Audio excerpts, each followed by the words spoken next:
record? I do, yes. So Carly, if you can please enable the live stream.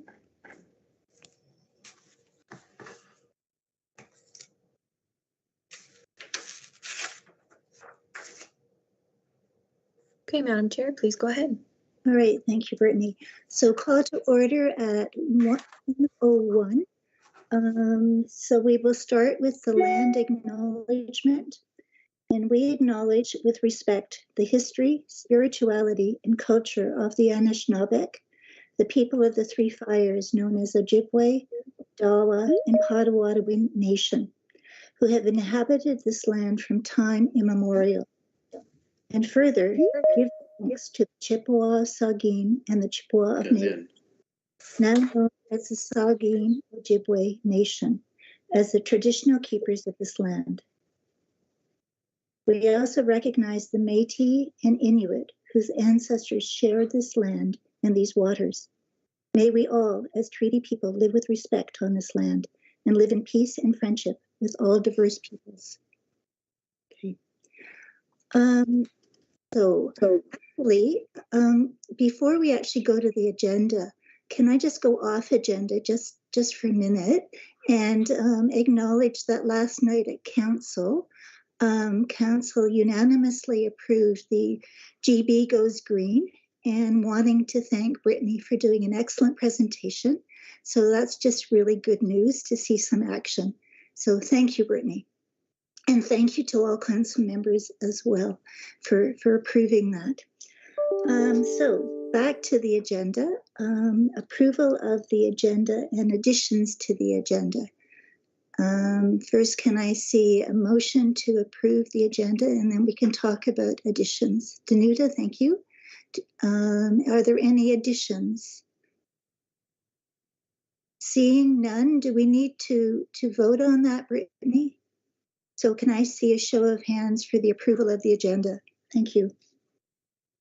Agenda approved. So we've got two sets of minutes that we need to approve. The minutes first of February 17th, 2022. And there is a recommendation that the minutes be adopted of February 17th, 2022. Can I see a motion? Someone move that we adopt those minutes. John, thank you. And any, do we do a show of hands at this point, or do we ask for, are there any changes? Show of hands first to adopt the minutes. Can I see a show of hands for adopting of the minutes? Minutes are adopted. Were there any additions or changes that anyone wanted to comment on? No? All right, then we will go to adoption of the minutes of March 17th, 2022. Can I see a motion to adopt the minutes? Will someone do that? Luke, thank you. And show of hands for adoption of the minutes. Minutes have been adopted. Any changes or additions to those minutes? No, seeing none, we can move forward. Number 5, declaration of pecuniary interests. Are there any declarations to be made today? No, all right. And delegations. Today we've got Wood Consulting back, and I see, I think Brian and Peter, I think, were here. So can we turn it over to the two of you for your presentation? Great. Just quickly before we begin, and thank you, allow our colleague and project partner from SLBC Advisory Services, Elaine Chang, perhaps to introduce herself. I can't remember if she has had that opportunity with this group. I don't think so. So Elaine, perhaps just introduce yourself, and then we'll get the show on the road. Sure. Thank you so much, Peter, and thank you everyone for inviting us to present. I'm Elaine Chang from SLBC. We are the asset management specialists partnering with Wood on their climate change specialty to bring together this risk assessment. And so what we are striving to do is embed that risk assessment in the context of asset management and show how that all works works together to ensure that the township has a long-range sustainability of their infrastructure to deliver ongoing reliable services. Great. Thank you, Elaine. So I'm just going to share my screen.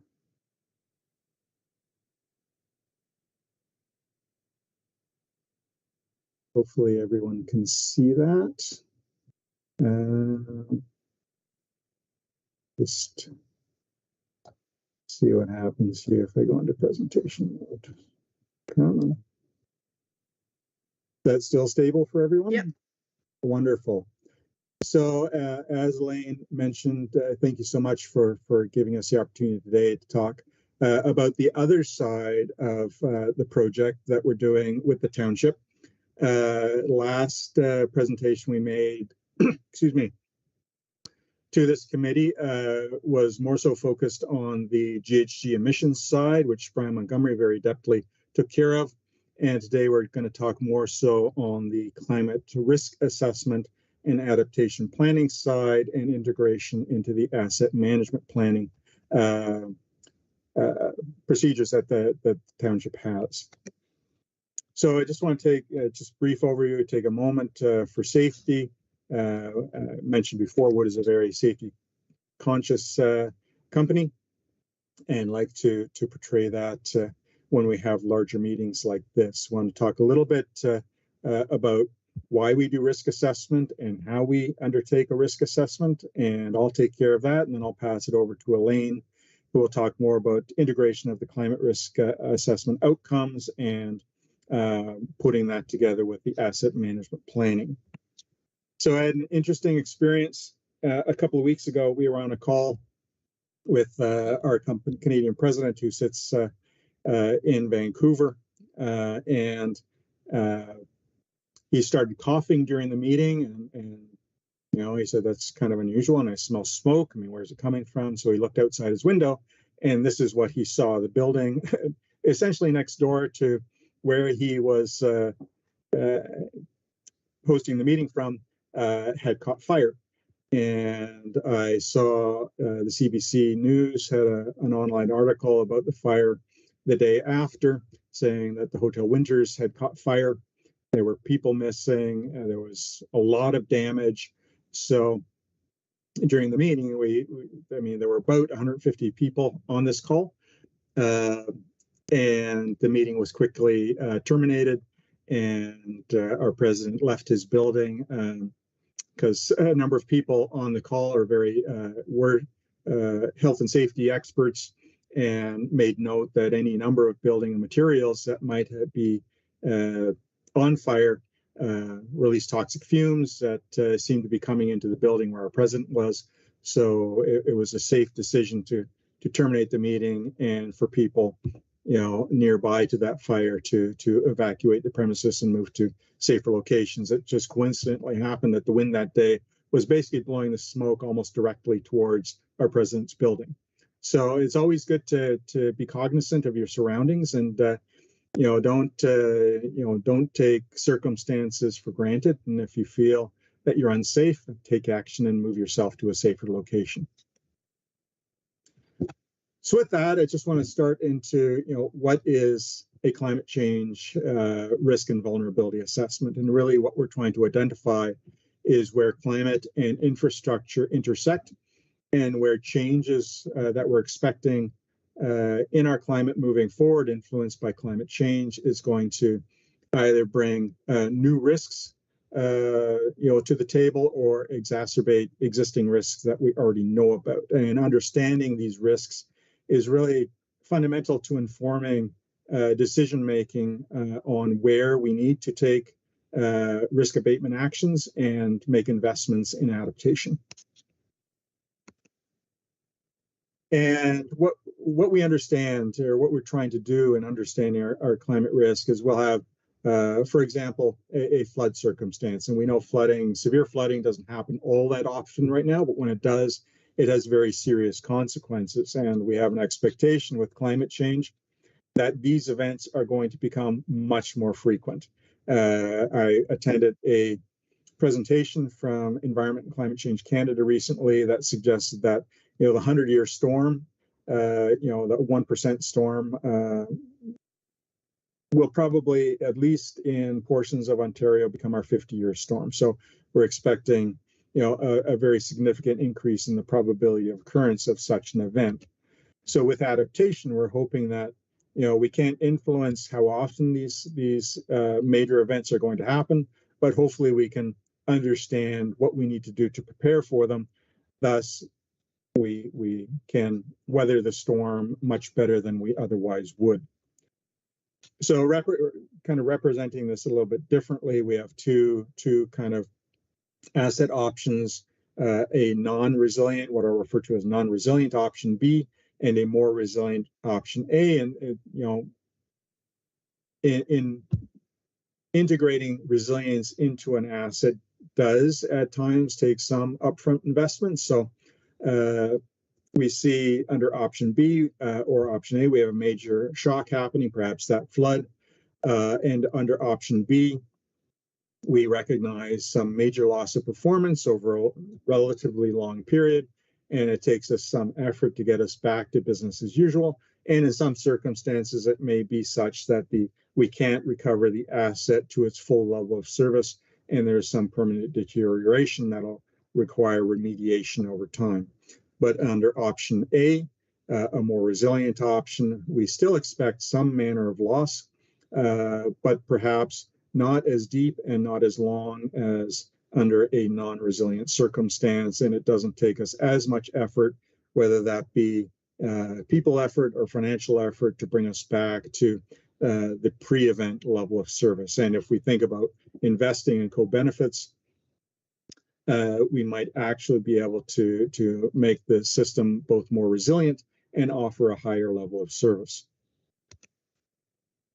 Struggle we have right, if we look at kind of a long time historical view of climate, it does bounce around, but within a reasonable boundary. And our expectation moving forward, we don't know really what climate change is going to throw at us, nor do we know how the globe is going to develop economically and what that means in terms of, in various emission scenarios. So we have a broad spectrum of possibilities of the future that we represent using these representative concentration pathways from RCP 2.6 to RPC 8.5 at the high end. And I think there's some general acceptance that RCP 2.6 at the low end is probably beyond our grasp right now. And we're certainly in the realm of an RCP 4.5 or up to an 8.5. And 8.5 is certainly considered right now, given the path that we're on, is considered kind of business as usual. If we continue on to the future, that's probably what our expectation should be. So in a climate risk assessment, we typically take an RCP 4.5 view and an RCP 8.5 view to see what these two scenarios might mean in terms of future risk to assets.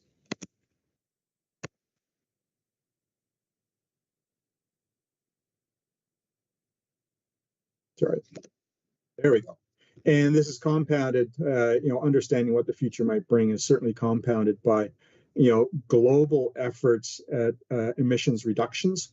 So this brings a new kind of variable into trying to understand where future climate might be.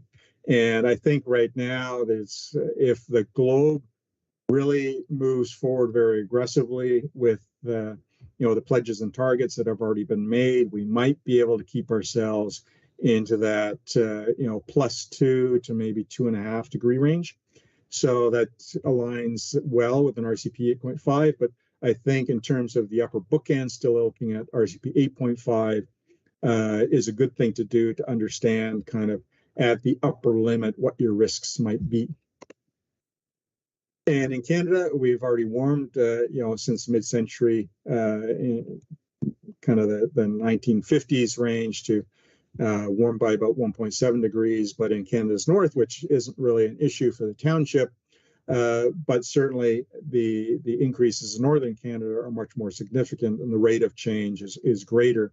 But we're seeing changes across Canada. There's no part of Canada that's not going to be kind of immune to influences of climate change.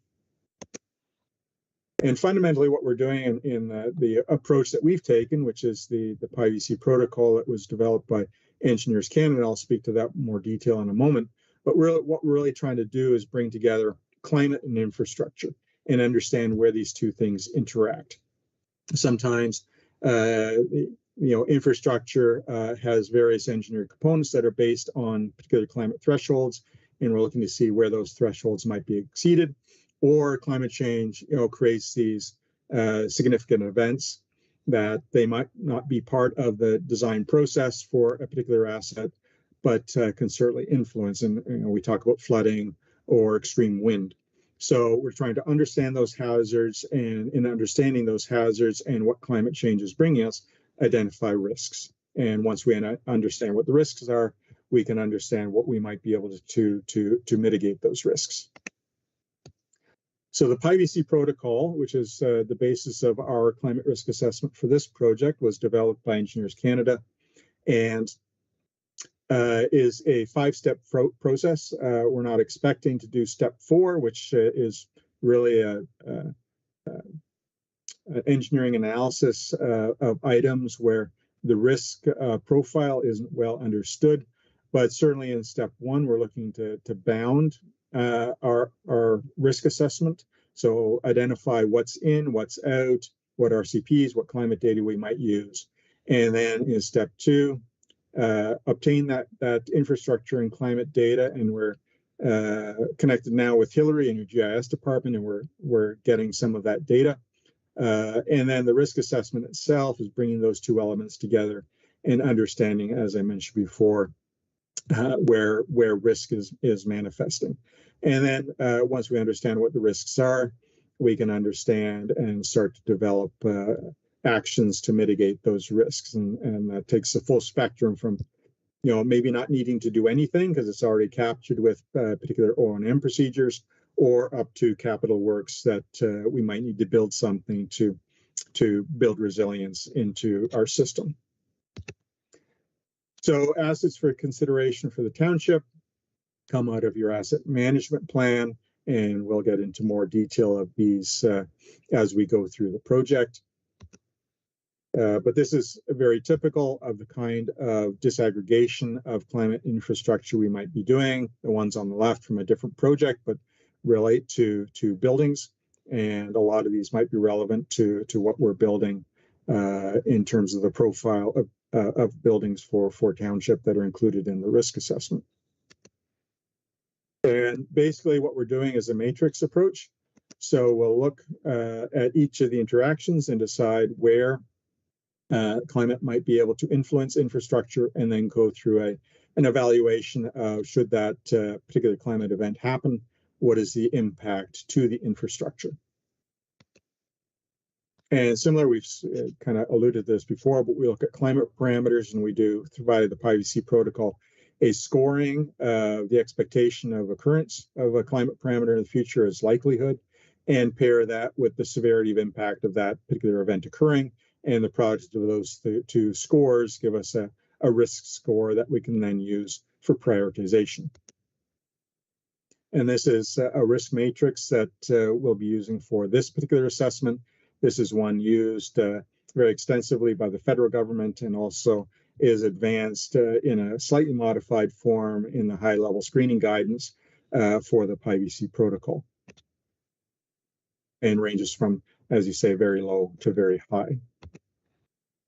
So with that, I know I went through that very quickly, just to give you a high-level brief, but I'm going to turn it over to Elaine now, that's going to talk about how we take the outcomes of that assessment and integrate that into asset management.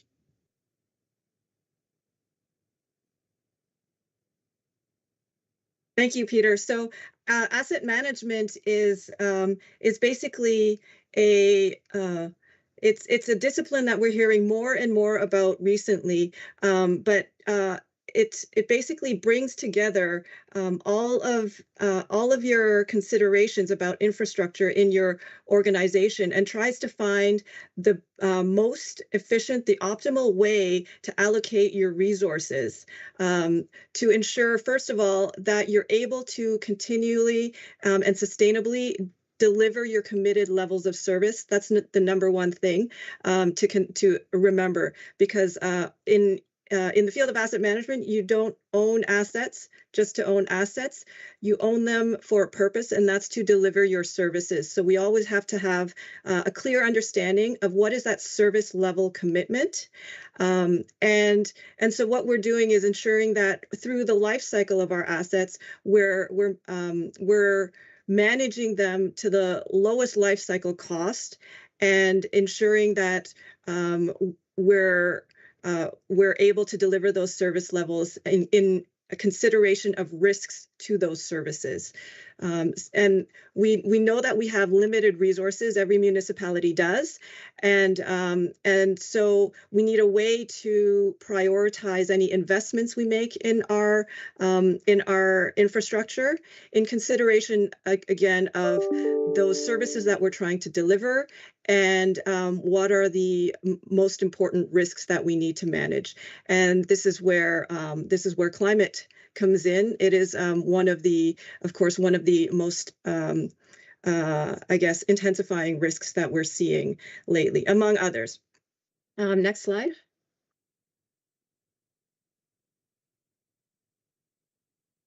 So, as with asset management, this is a whole discipline of methodologies that so you've heard of the state of the infrastructure analysis, where you can see the condition of your assets and the value of your assets.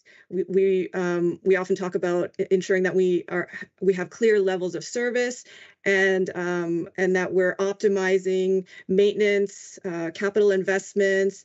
We're doing risk assessments. What is the purpose of all this? The purpose of all this is to make sure that we're making the best decisions with reliable data, and basically evidence-based decision making is what we're aiming for. We should be able to demonstrate to all of our public constituents and stakeholders that we have a systematic methodology for prioritizing our investments, and that will give them confidence in our decision making. So not only will that improve transparency and accountability, but of course, those methodologies will help us save money. So we're improving service, we're saving money, we're improving efficiency. And with all of that, we're aiming to have a more sustainable operation, which in this case, when we talk about sustainability, we're talking about the financial sustainability as well as environmental, social. We work all of those considerations into our asset management decision making. Next. And this is so important. You can just click through these. There's 4 boxes. This is so important. Asset management and infrastructure management at the municipal level is so important that the Ontario government in 2015 passed the Infrastructure for Jobs and Prosperity Act, which included a requirement for municipalities to conduct asset management and to have regularly updated asset management plans. So the regulation required that a municipal policy be put in place by 2019, and your municipality has that. And then beyond that, there's a requirement for an asset management plan for core assets, meaning roads, bridges, water, wastewater, and stormwater assets, by this July, and your municipality has one from 2016. And then there is another requirement for the non-core assets by 2024. And both of those, the 2022 and 2024, require reporting on the current levels of service. So basically that all municipalities recognize and report what are their current levels of service that are being delivered. And that allows you some time to understand your current activities and what that's costing you. Then by 2025, municipalities will have to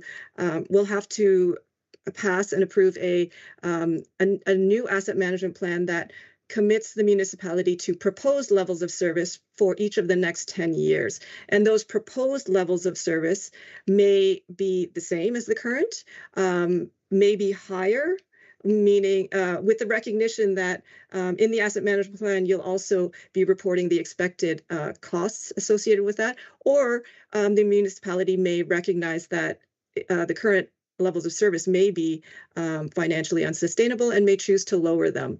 But again, this is all part of the establishing transparency and evidence-based decision-making so that everyone's aware what those costs and risks are. Next. Within the asset management policy, at which I mentioned that you already have a policy in place, and it aligns with this requirement in the OREG.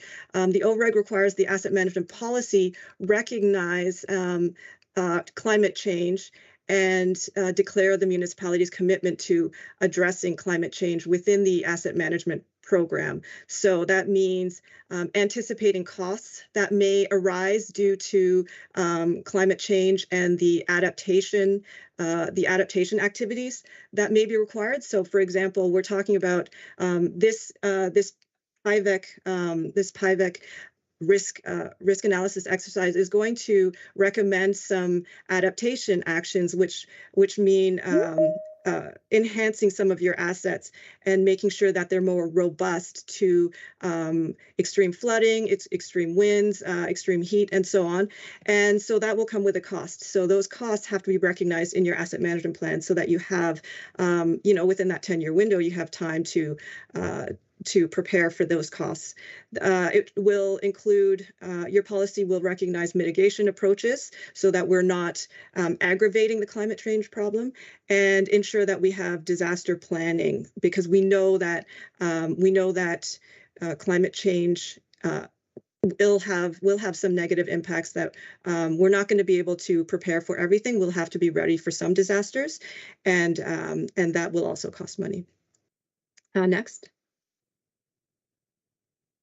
So the key to climate change here within asset management is understanding that it's really, climate change is one of many risks to our service delivery. As I mentioned, the focus of asset management is really that the municipality has to be able to continue to deliver its services. There are many different risks to those services. So we've listed some of them here: knowledge loss from staff turnover, customer demands may change. The municipality will grow, and we don't know exactly how or when it'll grow. So that's, again, risks are all about uncertainty. How and when will those capacity demands grow? So that is another risk that we contend with in asset management. We have aging assets which may fail. And so we're always trying to mitigate those risks by replacing, renewing, repairing, inspecting and monitoring our assets. We have financial constraints, like when there's a pandemic and maybe our revenues drop. So we have to prepare for all these things. Again, climate change is just another unknown out there that we have to prepare for. And that's what all of this, that's what the PIVEC analysis helps us quantify and document which threats have we considered, how will those threats affect our assets, and how exactly are we going to prepare for those impacts. Next. So here, how does this all fit into an asset management plan? Like I mentioned, the asset management plan is a document that basically reports for the next 10 years. I say 10 years because that's the regulatory minimum according to the Ontario regulation. You could go longer than 10 years for if you need a longer sort of runway to prepare your finances and so on. And of course, that would come with maturity of your asset management program. But basically, the asset management plans are all kind of structured with the same contents, just like in your 2016 version. You have the state of the infrastructure chapter, which tells you what do we own, what is it worth, and what condition is it in.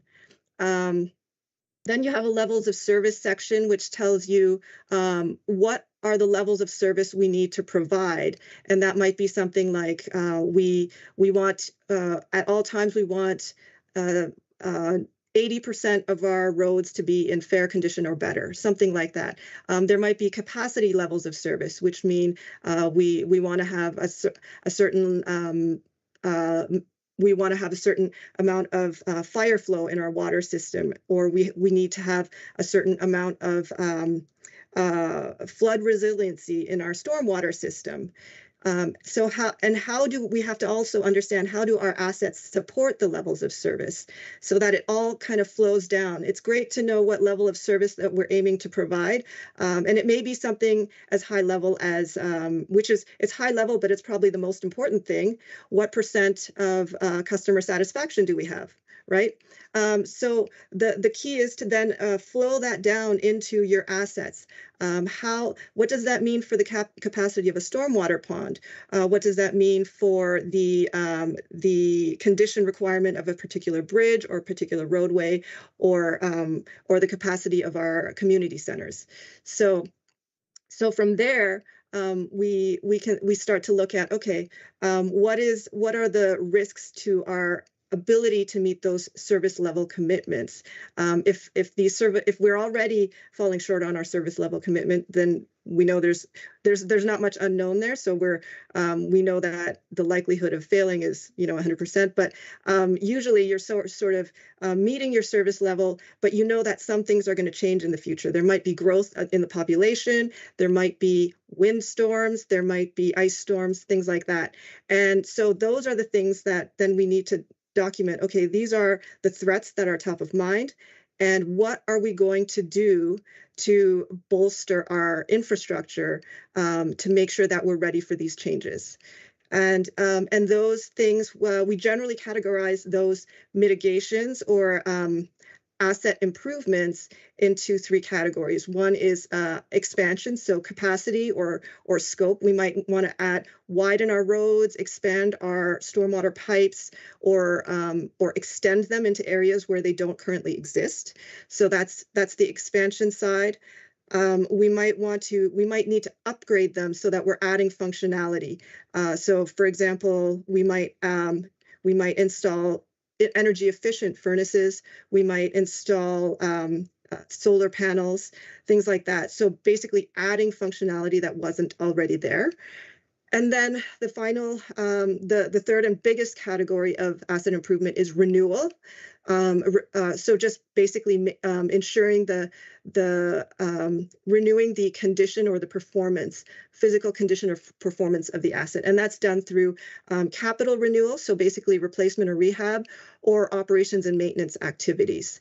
And so that's where we start getting into the life cycle management strategy. So then we're basically forecasting out in consideration of our risks, what are those asset improvement actions that we need to conduct, and how much will those cost us? So we first, in the life cycle management strategy, we identify the needs in terms of expansion, upgrade, renewal, maintenance, and operations. And then in the final section, it's all about what will those needs cost us, and how much money do we have? And if we have to defer an action, what are the risks?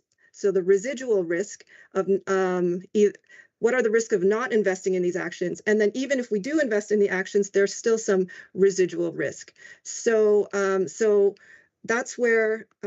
So this is the overall view of the asset management plan. And you can see, as I mentioned, climate is one of the risks that we look at. And among all of these risks, we come up with different improvement actions, and then determine how we're going to pay for them, and what will be the outlook for the municipality thereafter. And the asset management plan gets updated at least every 5 years, according to the regulation. And then there's an annual report to council on the progress of implementing the asset management plan, meaning if we said we were going to expand, upgrade, or renew certain pieces of infrastructure, every year there's a report to council that should say, okay, we've done A, B, and C, now we're working on D, E, and F, and so on. And then any adjustments to the plan are made. Next. So in terms of risk, sometimes we hear people talk about minimizing risk. Really, that's not something that we're aiming for. We're really aiming for managing risk, because minimizing risk, if you think about it, is really just costly and inefficient. For example, if you were to minimize risk, you would probably do something like oversize and upsize every pipe in your stormwater network, which would be unnecessary and not highest value. Similarly, if you invested nothing and did not expand any of your pipes, that would also you would also not be maximizing your value, because you would just be leaving yourself open to I guess, threats and disasters. So what we're looking for is the optimal sweet spot of risk taking, meaning we want to find just the right amount to invest to balance our risk, and that's where the PIVEC and other risk analysis tools help you, and having really reliable historical data on climate projections and expected impacts to specific pieces of infrastructure, so that you can be very targeted on where you spend your money. Next. So so how we would use this now, this heat map is similar to the matrix heat map that it's the same idea that Peter just showed earlier. Basically, we're showing that there's consequences of threats or events, and there's likelihoods. Now, the axes are flipped from the version that you saw earlier, but it's the same idea. How we know that floods are becoming more, or severe rain events are becoming more and more frequent, and what we're trying to do is reduce the consequence. And what some of the actions we may take would include, for example, public engagement and education. For example, to have residents clear the catch basins and detach their downspouts and things, and keep the, I guess, porous surface, not pave over everything on their property. So that's one action that we can do, which would have, in this example, a certain cost for the communication and education effort. And then we would estimate the risk reduction. So in this example, by having residents change their behavior, we would reduce the flow of floodwater or stormwater into our system, and that would save us a certain amount of risk. Another option would be to change our street cleaning and sweeping program. So to increase the frequency of street cleaning and sweeping, and that would have obviously an operational impact. That would, but it would keep silt and other debris out of our storm ponds, which are very, very expensive to clean. So that would have a higher monetary value to us, and but at a higher initial cost. Another option is sewer upsizing of pipes. And these are obviously just hypothetical examples, but the idea is this would be quite expensive, but would have an even greater ability to buy down our risk. So this gives an example of how you would visualize on a risk map what these different options are doing for you and how we would buy down the risk. And again, then once you decide on which of these options you want to pursue, then that action then flows into your life cycle management strategy in the asset management plan with the associated cost, and then into your financial plan so that you set aside the money for it. Next. And so the main message here is really that climate change is just another risk to your service delivery. It's a very important one at this time that we're all working hard to mitigate. And so it flows into your asset management plan to be weighed with all your other service delivery considerations and risks. And by documenting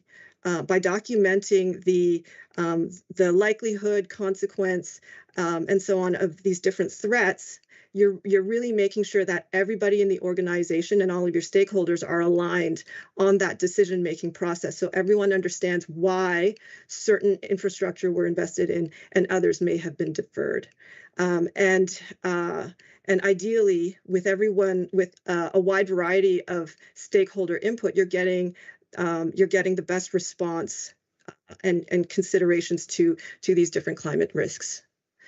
So, and the goal really is to ensure that we're prioritizing our adaptation funding and projects to address those highest risk, the ones in the red. Are there any questions about how all of this fits together?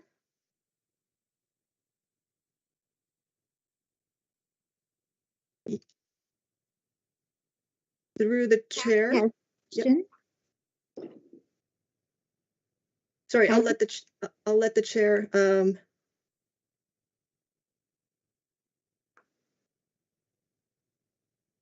Maybe through the chair. So Kathy, are you on? You're on mute, Kathy. Yeah, sorry, I didn't hear you give me direction to speak, so I was just waiting. Can everyone hear me okay? Yeah. Thank you so much for that presentation. I'm not too proud to admit that a lot of that financial stuff probably goes over my head. But thank goodness for people like you, Elaine, who understand it all. So my question is, I'm wondering if our treasurer is on with us today. That would have been fantastic, since she's the one that takes care of the asset management by and large. So my question is, if Sam isn't with us right now, how does she get up to speed on all of the particulars, Elaine, that you have presented? And have you spoken with our treasurer, or do you intend to do that as part of this process? Through the chair, right now, our wood partners have been doing most of the. We're still in early stages of this project, and our wood partners have been working closely with the CAO. And I'm not sure if I'm assuming also with the treasurer, but yes, we will definitely be working closely with finance to, first of all, make sure that we have the right historical costing information to inform any cost estimates, and to validate any the outcomes of our project, to make sure again that we have our forecasting reality checked. Yeah, I'll just clarify as well that we have not engaged with the treasurer directly as yet. That will come once we understand what the risks are and have developed a suite of possible risk mitigation options. Yeah, I'll just add as well to Peter, and apologies for being late, everyone. Akil with SLBC. Some of the outputs from this assignment in particular will inform the next iteration of the asset management plan for the town. So definitely at some point, the outputs that we develop as part of this climate change action plan should have some involvement or be at least presented to the treasurer of the organization.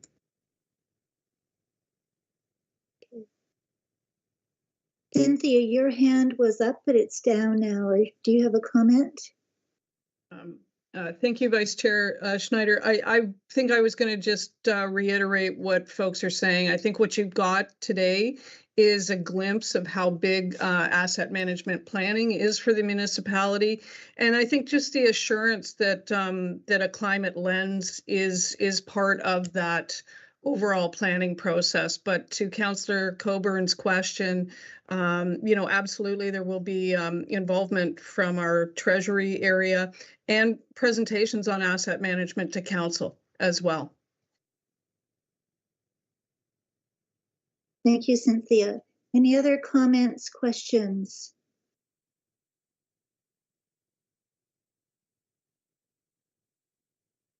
Seeing none, I would like to thank Elaine and Peter and Akil for a very good presentation, and we look forward to kind of hearing the next steps from you. Yeah, in fact, it's pretty exciting as well. So thank you very much. Thank you very much for the opportunity. Thank you so We really much. appreciate it, and Thanks for your looking time. forward to working through the rest of the risk assessment and engaging with you probably at the next future meeting with risk results and some of the more pointed information relevant to the town. So thank you again. And I assume at this point our team can log off from the meeting. You may. I think so, yes.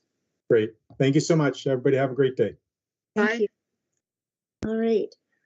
So moving on, I see no correspondence. Is that correct, Brittany?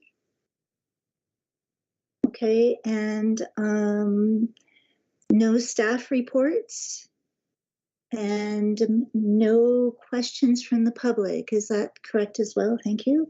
And no unfinished business, which moves us to item 11, community action planning and the community climate action work plan. And who will be presenting that? Is that you, Cynthia? Thank you, Vice Chair Schneider. And I'll start off and then I'll turn it over to Brittany. And the first thing that I wanted to do with the committee is I wanted to offer apology. I think in February when we had a conversation and there was want from the committee to see more tangible information and work that was going on behind the scenes, I think I missed the point of it being the community action plan that the committee was looking for more information on. And I thought it was the work of the consultant. And so we spent some time in February and early March really pushing the consultants to get their presentations together. And I think it became very clear at the last meeting that it was really the community side that this group was particularly concerned about. And so Brittany and I have grabbed a hold of this, working with Trevor. I think if the community's not aware, Stephen is off right now dealing with a bit of a health issue.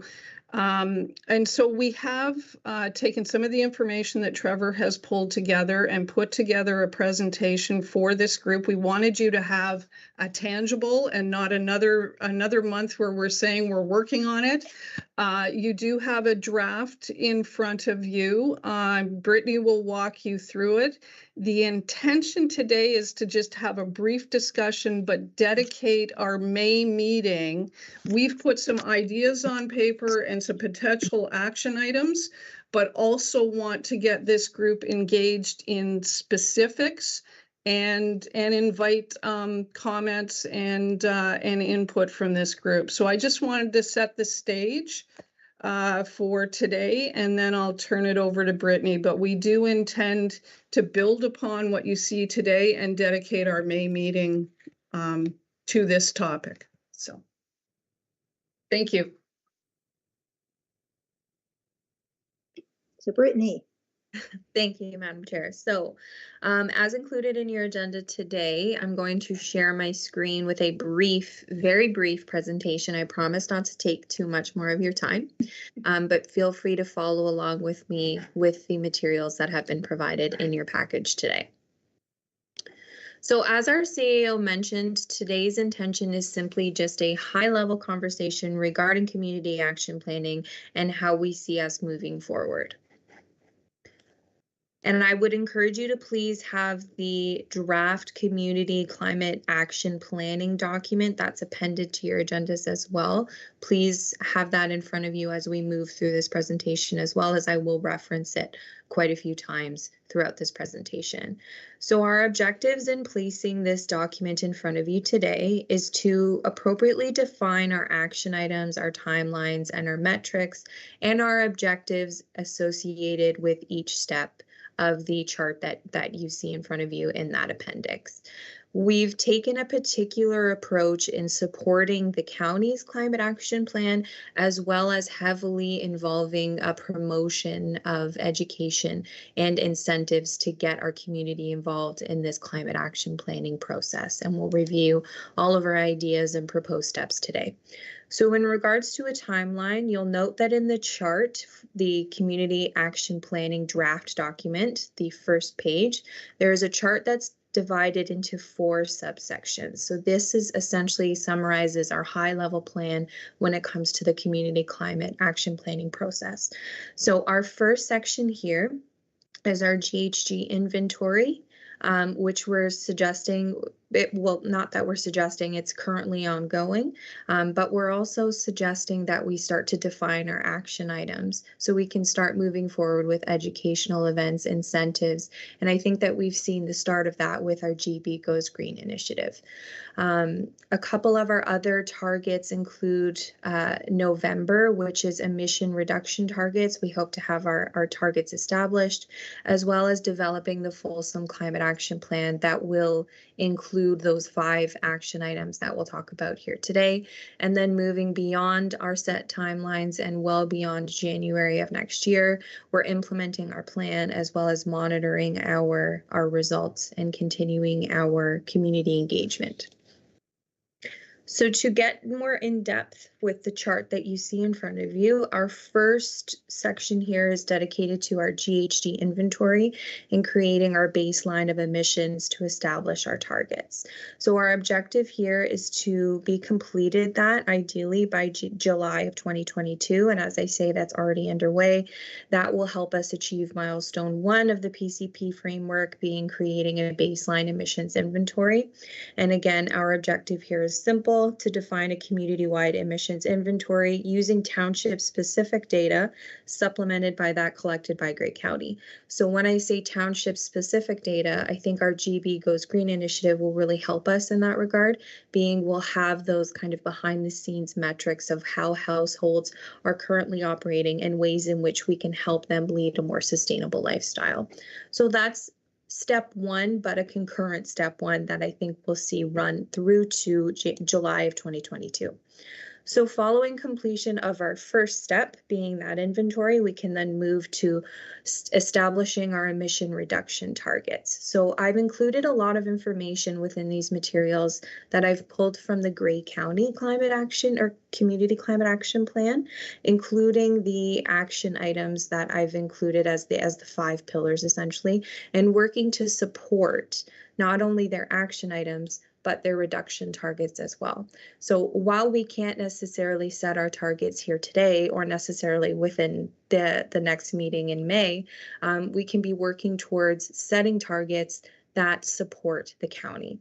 So I've included here, as per the county, that they are looking at a 30% reduction by 2030, and not only that, a net zero by 2050. So in keeping that in the back of our minds, we can work towards establishing emission reduction targets that support those as well. Following our reduction targets, establishing those targets, we will then move into developing our climate action plan, which is something that Cynthia and I talked a lot about, and something that we think the committee can start doing now, can start brainstorming regarding our action areas or sectors that we'll propose following this slide, and how we can get the community engaged and excited about these action areas. And not only that, but move more towards community incentives, engagement, and education as we move through this planning process. So our 5 pillars are listed in front of you here, being active transportation, preserving the natural environment, agriculture, business practices, and waste management / diversion. So all of these have been taken, not taken verbatim from the county plan, but taken from the county plan as inspiration to ensure that we're supporting the upper tier, as well as creating something that's specific to Georgian Bluffs and our community and the challenges that we face within Georgian Bluffs. So to get into each specific pillar briefly, I'll now draw your attention to Appendix A to the overall climate action planning draft document. So active transportation supports the County of Grey action number 8, being active transportation as well. So our goal here is to promote active transportation throughout the township, not only to encourage healthy living, but to encourage a reduction in transportation-based carbon emissions. And further, we want to incorporate this pillar to support our Rec and Trails Master Plan and ensure that we're encouraging people to get out and not only lead a healthy lifestyle, but get out in a way that's climate conducive and one that allows them to see the beauty that is Georgian Bluffs. And you'll note that with each pillar, we've brainstormed some community outreach ideas, including something that's in pre-development. So I don't want to make any promises yet, but a green app that I think would be a really exciting and fun way of getting this committee's educational materials and incentive programs out into the community and have some fun resources on there as well. Our second pillar is preserving the natural environment. This one seems as an obvious choice to us in Georgian Bluffs, given where we live and the natural beauty that's inherent to Georgian Bluffs. And of course, we want to build upon that beauty and build upon the protection of it. So this second pillar supports the County of Grey Actions 1 and 2.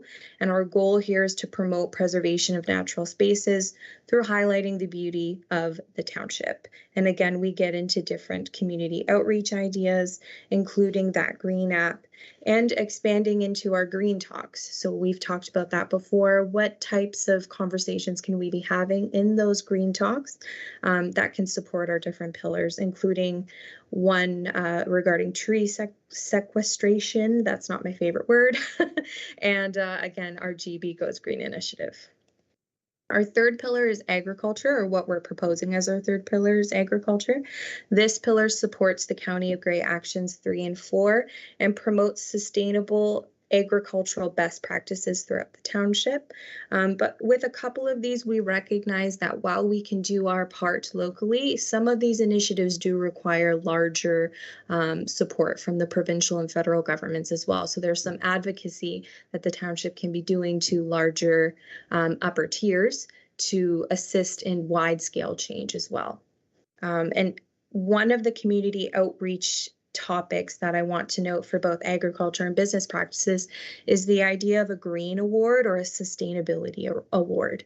So having nominations of local businesses or local farm industries that are promoting and practicing sustainable practices, either within their farm business or in their more commercial business, and having the township award them for those efforts.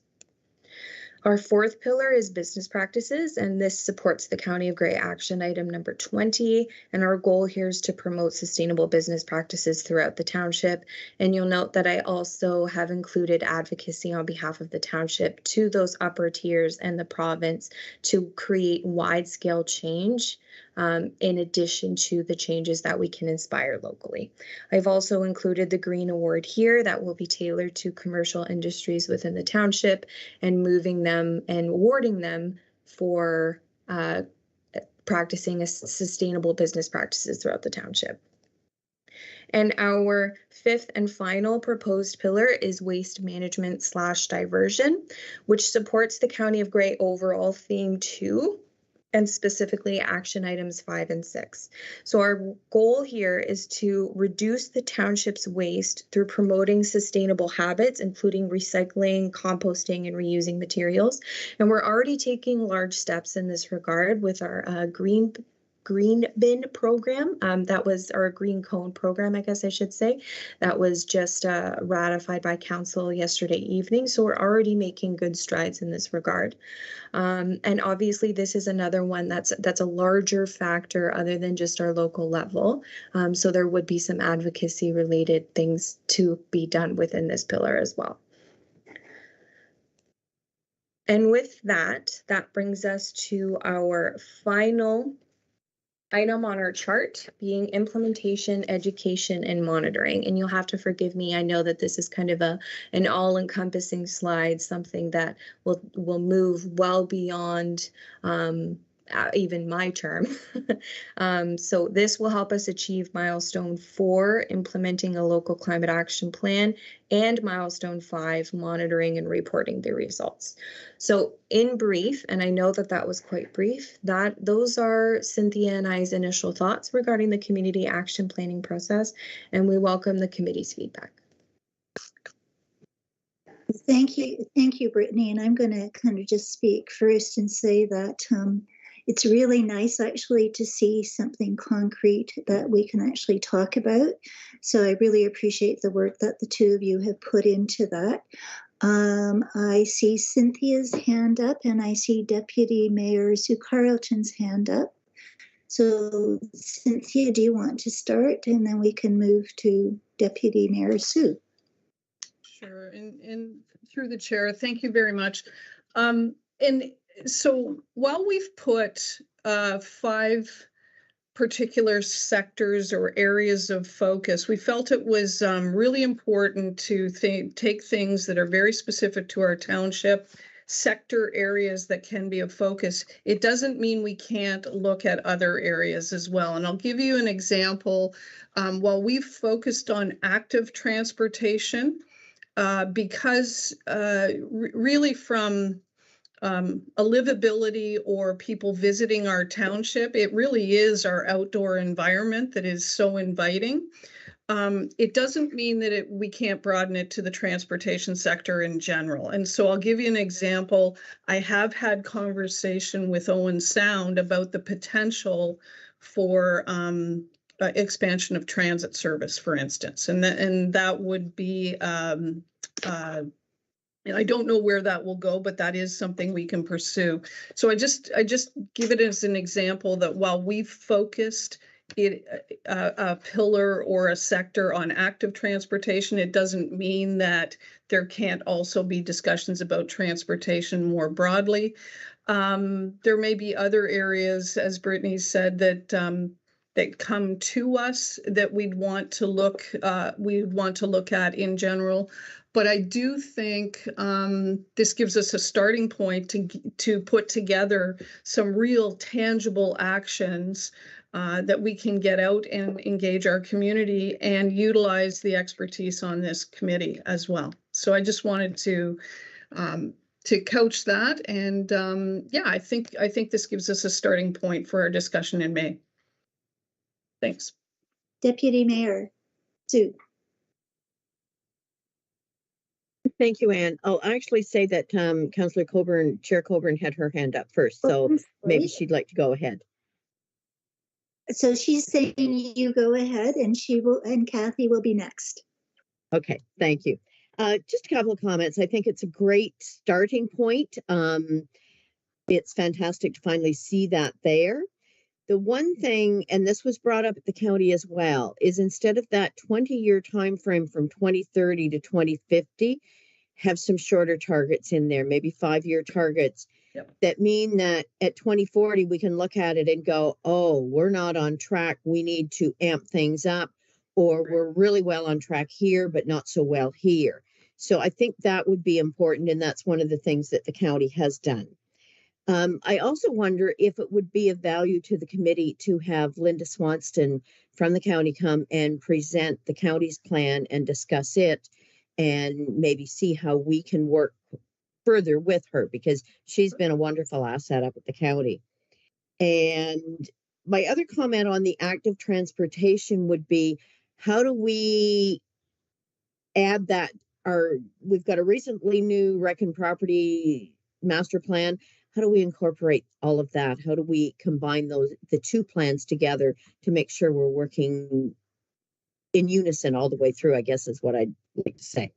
So otherwise, I think it's great. I'm glad to see we've got a starting point there. So thanks very much to staff for doing that. Councillor Coburn. Thank you, Chair Schneider. And just to build on what Member Carlton was saying regarding the county plan, I completely agree that it would be nice to have an update now from the county. I took a quick peek at it yesterday, and I thought their net zero target was 2045, not 2050, but I could be wrong about that. Kathy, if I can just interrupt there. Community is 2050, corporate is 2045. County's going to push themselves harder on the corporate side. Got it. Thanks for that point of clarity. So I also really appreciate some of these tangible plans and these focus areas. I do want us to be also checking back in once we get the data, because our focuses should be data-driven and evidence-based, and we haven't done the community greenhouse gas emissions inventory or audit yet. So by way of example, and I don't know if those 5 areas were prioritized or if they were just randomly placed in that order, but for example, I believe, and Member Carlton can hopefully correct me if I'm wrong, but I believe the county emissions demonstrated a 30 or 33%. That's a third of all emissions coming from agriculture. So that, you know, I don't know how that compares to transportation. And again, we're going to be a little bit different because we're not an urban area, and the county takes into consideration more urbanized areas. So our data will be a little different, but I just want us to be clear that we need to loop back once we get the data and make sure that our priorities are in line with what the data is telling us. Thank you. Thank you, Kathy. Luke, and I think John is following Luke. Thanks, Anne. Yeah, a huge thanks for doing this. It's really nice to have something to talk about and to spar with. So much appreciated. So first few points. One is, and these are just some early thoughts, but I wonder to what extent we can collectively think about where's the leverage of the municipality and what's potentially low-hanging fruit. And I'm particularly thinking about the great actions related to buildings and development, action 10 and 11 from the Grey County. I've been out for a few weeks and I drove by Cobble Beach and I see the massive amount of houses going up. And I wonder, like, you know, how are they going to be? How is it propane? Is it going to be? Is it nuclear? Is it kind of heat pumps involved? And to what extent does the municipality have leverage over building codes and in terms of potentially low-hanging fruit? So I wonder to what extent there was an earlier idea to actually go to all the staff members of the municipality and say, put your thinking cap up. What can you do from a maintenance, from an operational, from a planning, from a financial perspective to actually contribute to these goals? Because I think there's probably a lot of knowledge and expertise amongst the staff, as Brittany has also demonstrated, in terms of coming up with new ideas. That's the first one. The second point is, I have 3 points. The second point is it would be really nice, and I think we will be very glad to help in any way we can in order to reach out to the community and to say what are their priorities. Would they find particularly, because there's only so many resources we have collectively, and tough decisions will have to be made, and some will involve financial decisions, others less so. So it will be quite interesting to think about ways to involve the community in saying, well, you know, if we have to choose A over B or over C, then this is where we would put our priorities. And then the third point is, and that probably is more for a May session, I love, of course, the targets. They're fantastic. The question is a little bit, how do the current activities get us to the targets that we set ourselves?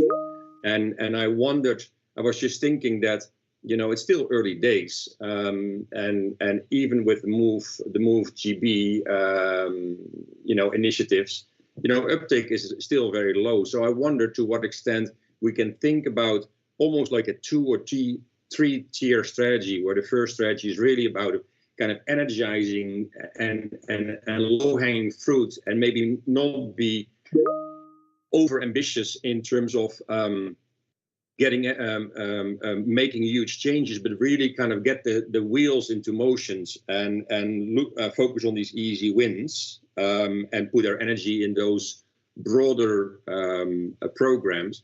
And then as a second tier, then to go for, okay, so now that we have more support, people understand the urgency of all this, there is a more motivated public. Now, what are then the kind of the harder discussions that we need to have, and maybe the bigger picture issues.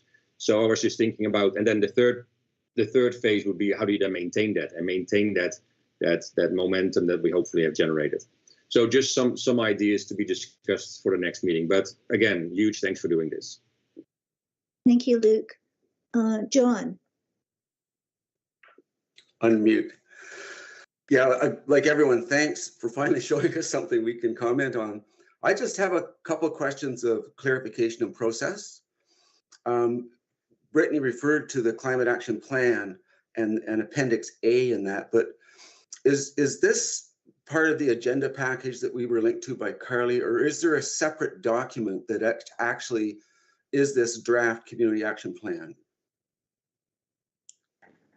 I can attempt to clarify. So the Community Climate Action Plan is attached to the agenda that you were linked to by Carly as item 11.1.1. And the Appendix A I was referring to is within that document, just labeled Appendix A. Okay, then as we go forward, would it be possible to have that sent to the committee as a separate document that I can put in my Climate Action Plan work plan subfile as we go forward? Because this is a draft and I like documentation, and if that could be sent to us independent of having to go back to the agenda to find it. And then as part of this, I'd like to know what methodology you followed in actually doing this. And it seems so far that Cynthia and Brittany kind of brainstormed this and threw it together, but to what extent would we go forward and define our methodology, and particularly working with partners like the county, which has been mentioned, like consultants, and so on. I just kind of look for that methodology, because my current understanding is the wood consultants are really working with the corporate sector, but I have no idea to what degree they're going to have input to this community sector, or are we much more on our own? So I'd like a clarification of that methodology as we go forward. Brittany or Cynthia, do you want to respond to that question? For you, Ann, Madam Chair, I've got responses to a number of things that have been brought up, so I don't know if you want to finish with the committee, and then I can answer a few questions. Perfect. Okay, so why don't we go? I think, John, did you have another? Just one more thing then, and it's again part of process. As we put time and effort into reviewing this and feeding back, I'd like to know what that process of review is. And so, at one extreme, we meet today, and then a month from now, we get to talk about this again. That would be one process. Another process is that we have a mechanism in which we can provide feedback before the next meeting, which would allow us to proceed much more quickly. But we need to know what that is. We can't be putting work in and sending questions off and then getting no response. But we also can't be overburdening staff. So I just that would be my final thing, and then I'm done. Okay. Danuta? Thank you. I just wanted to make mention of a few things that, from a community point of view, that I found were interesting in as priority areas. Doing the carbon footprint challenge with Georgian Bluffs Climate Action Team group. It was home heating and food, interestingly, food waste or food and I guess transportation, which were the private vehicle transportation, which were the highest numbers shockingly high for me actually, but in our carbon footprint. So these things, I guess, and I was happy to hear you say that the transportation, active transportation, also includes vehicle transportation, because I think that that's a huge area, and a lot of places are looking at electric vehicles and incentives around that, charging stations and so on. So I imagine that that's something that will be looked at, as well as also public transport. But these were big areas from the point of view of a community dweller, individuals. And the other thing I just thought I'd mention is maybe as far as the agriculture part and the community engagement part comes in, our nature-based solutions group had come up with, and this was a couple of years ago, a plan to do farm tours of small farms where people were practicing sustainable agriculture. And it never really went anywhere because there was no audience yet at that stage. But I think that's also maybe something that could come back onto the. Thank you.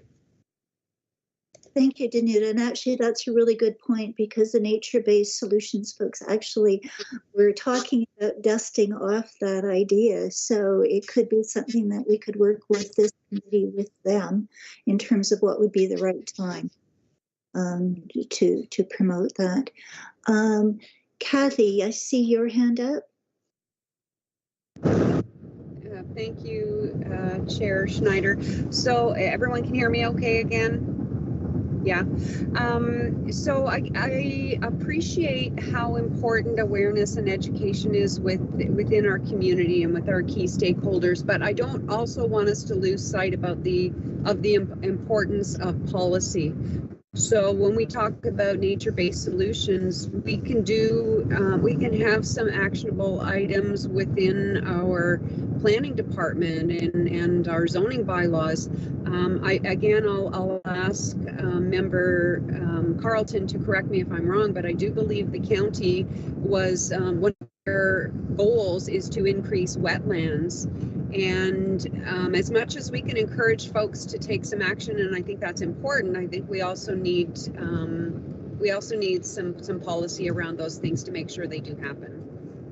Thank you. And I'm going to sign off now, folks. I'm sorry to leave early. I appreciate all of you being here today, and staff, thank you for all your efforts as well. Thank you, Kathy. Enjoy your weekend. So I'm going to just take advantage of doing a few comments before we turn it over to Cynthia. So when I read through the plan, first when I saw preserving the natural environments, and I think this is going to go kind of where Kathy was going in terms of enlarging wetlands, I wondered whether the wording should be preserving and enhancing the natural environment rather than just preserving what we have. So that was a wondering on the sector. I also wondered, the same as Danuta, whether there needed to be a sector around home energy use, because that's a really major GHG emission criteria or category for our municipality. I think it's pretty high. And for anyone that's done their carbon footprint, that appears to be one of the higher areas of emissions. So wondered whether just home energy use needed to be a sector. A low-hanging fruit that came out of this for me was promoting Georgian Bluffs as a place for active recreation. Because we have the water, we have the trails, we have just lots of options for active recreation that could be promoted. And I think that I think everyone else covered my comments. I'm going to turn it over to Cynthia. Thank you, Madam Chair. I just wanted to address a couple of things. So there was a comment about the proposed sectors and their numbering. They were not intended to be in priority order.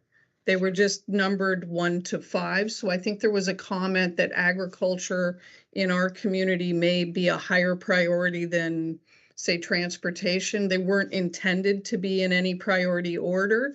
They were intended just to be focus areas. I think Luke touched on it when he mentioned a number of different points, but kind of highlighted that there also is an advocacy role for us, for the county, for others with other levels of government. And the comments about home heating, transportation, and food are bang on.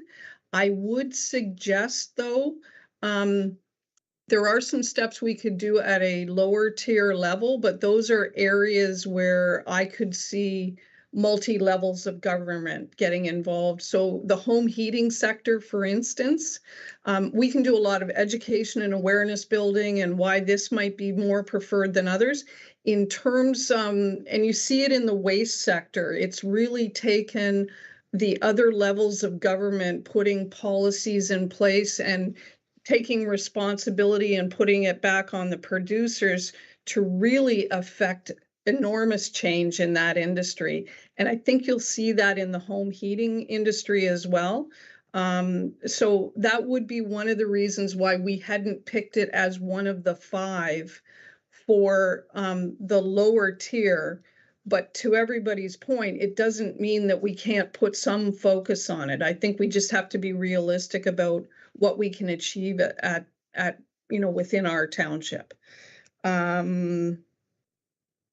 me just, John, your comments around methodology, leave that as a takeaway for us, and appreciate process. I'm very process oriented as well. So we will have some more information on methodology process for you. Want to make sure that that's well understood. Yeah, Luke, interesting concept around the multi-tier strategies. So let us have further discussion in May on that, because I think it's an interesting concept. And I think, Brittany, I've written down that inviting the county to do some presentation is probably advantageous to see how there are some things in maybe the home heating, transportation, and food sectors as well that we could be coordinating with the county on, I might say. So those are my comments. I will have to apologize at 11:30. I will have to scoot. So just if we can keep that time frame in mind. So one question for you then, Cynthia. One of the comments or questions John had was, do we wait till the May meeting, or do you want some emails coming on input on this prior to then? Yeah, it's a fair comment, and I think I just had wanted to take that offline with Brittany, whether it's via email or whether we're setting up some sort of chat forum that we might be able to interact over the next month. Okay, so you will let us know on that then. Yes, ma'am. All right, thank you. Deputy Mayor Sue Carlton. Thank you, Ann. Just a quick comment.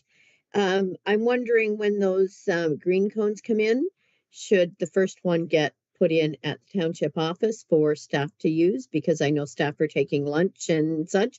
Would there be a way to utilize that there and show some leadership on this side of the municipality? Brittany, do you want to respond to the green cone?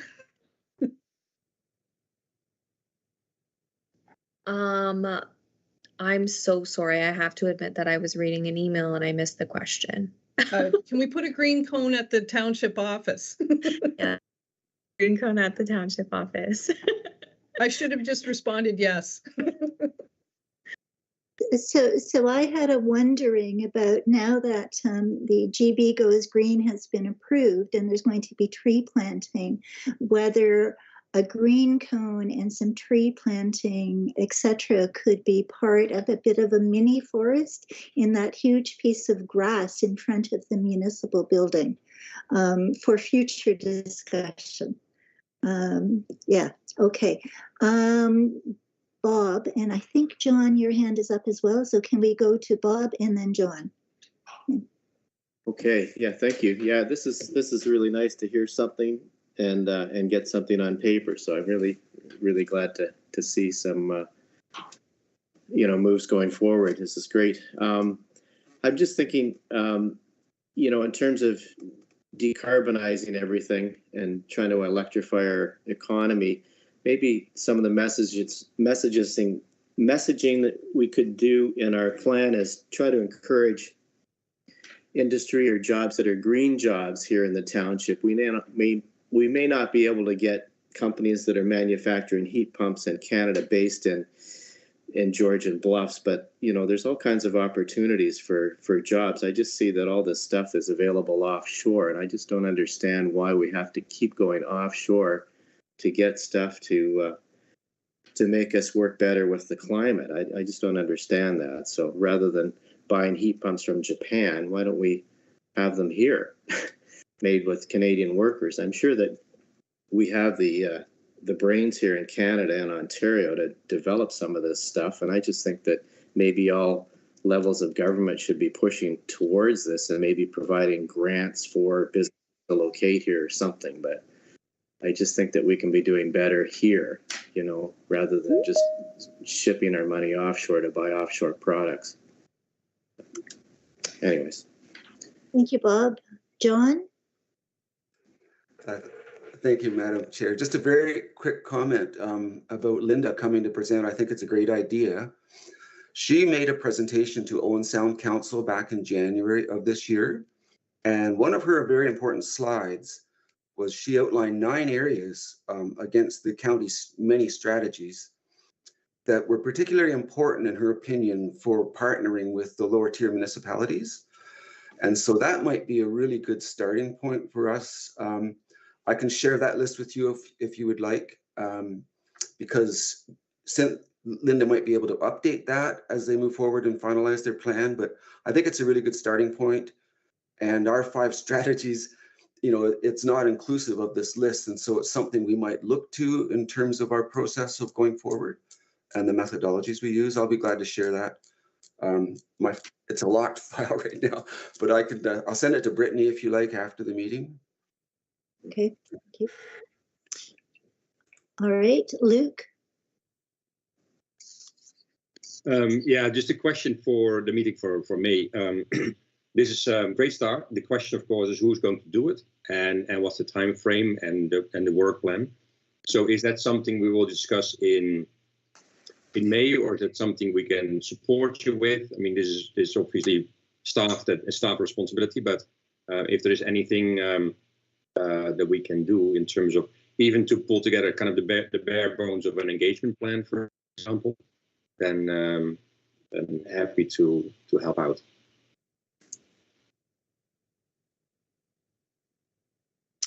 I see Brittany nodding.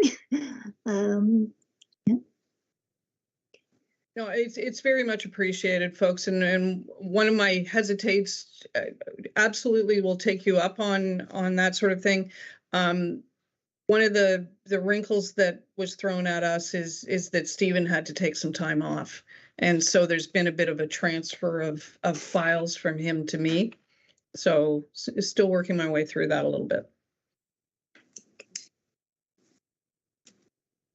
So I get a sense that some of this may become clearer as we get to the May meeting and work our way through this. All right, I don't see any hands up, so I think that, again, thank you, Brittany and Cynthia, for this. I sense the excitement on the screen, so this is wonderful. Thank you, and we'll be excited to kind of move it forward with you. Okay, I don't see any notices of motion. We don't need a closed session. So that brings us to our next regular meeting date, which is May 19th at 10. And any last minute comments, or can we have a motion to adjourn? Can somebody, Danuta makes the motion. Thank you. Do we need a seconder, Brittany? No, all right. Can I see a show of hands for adjourning the meeting? Thank you very much. All right. Thanks, folks. Thanks, everyone.